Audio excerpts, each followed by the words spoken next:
Magandang araw mga kabulaklak. So ngayon po ay may nagtanong po sa ating ipinost nung nakaraang linggo. Tungkol po ito sa ating discussion tungkol sa gamit ng pandiwa.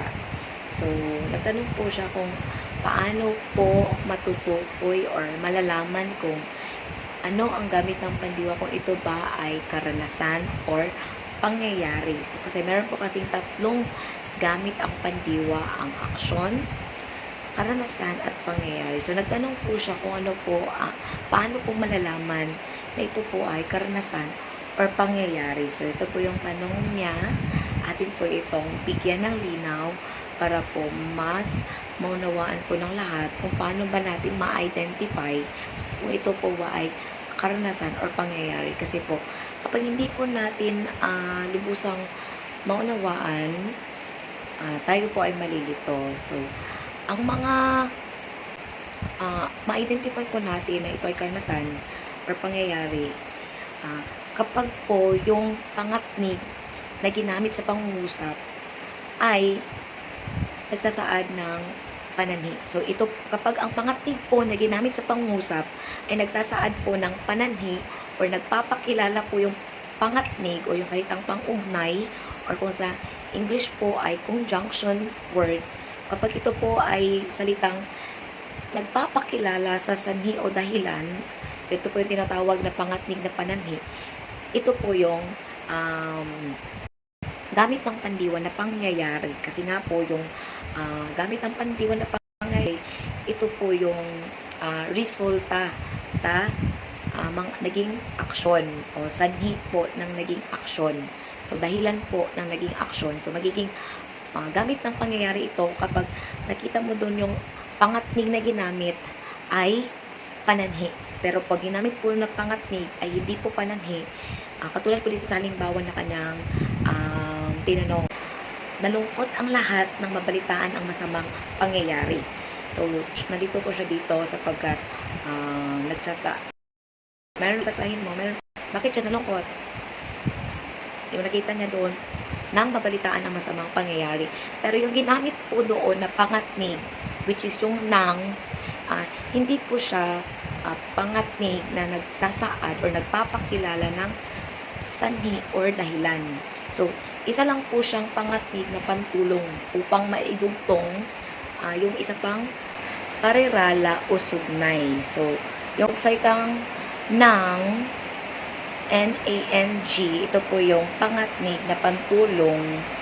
Inuugnay niya yung salitang yung parirala o sugnay na makapag-iisa or di makapag-iisa para po makabuo po tayo ng isang magandang pangungusap. So, isa po siyang pantulong na pangatnig, pero kapag ginamitan po na pangatnig na pananhi, which is, ito po yung mga salita na pananhi, dahil sapagkat, yun po yung mga halimbawa na yun po yung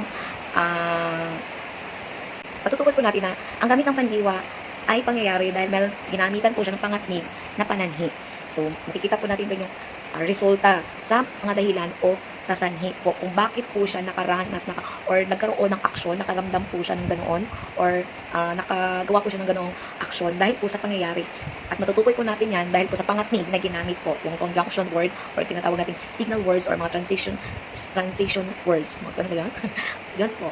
Para po, yan po yung importante po talaga na malaman po natin yung mga gamit ng mga salita para matukoy po natin, lubusan po natin maunawaan at hindi po tayo malito kung bakit po naging ganoon. Kung tutuusin, kung pag hindi po natin tinignan yung mga pangatnig na ginamit, maaaring sabihin talaga natin na pwede siyang maging pangyayari, pwede rin siyang maging karanasan. Pero doon lang po talaga nagkakaiba sa pangatnig na ginamit. Nalungkot ang lahat kapag ginamit po dahil sa masamang balita. Kapag ginamit po yung pangatnig na dahil sa masamang balita, yun po ay halimbawa ng gamit ng pandiwa na pangyayari. Pero yung ginamit po na pangatnig is nalungkot ang lahat ng mabalitaan ang masamang balita. Yung ginamit po yung pangatnig yung nang, kaya po, isa po siyang gamit ng pandiwa na karanasan. Kasi binigyan na lang ng linaw na nalungkot sila nang mabalitaan nila yung balita. So, wala po siyang signal words na pananhi or dahilan.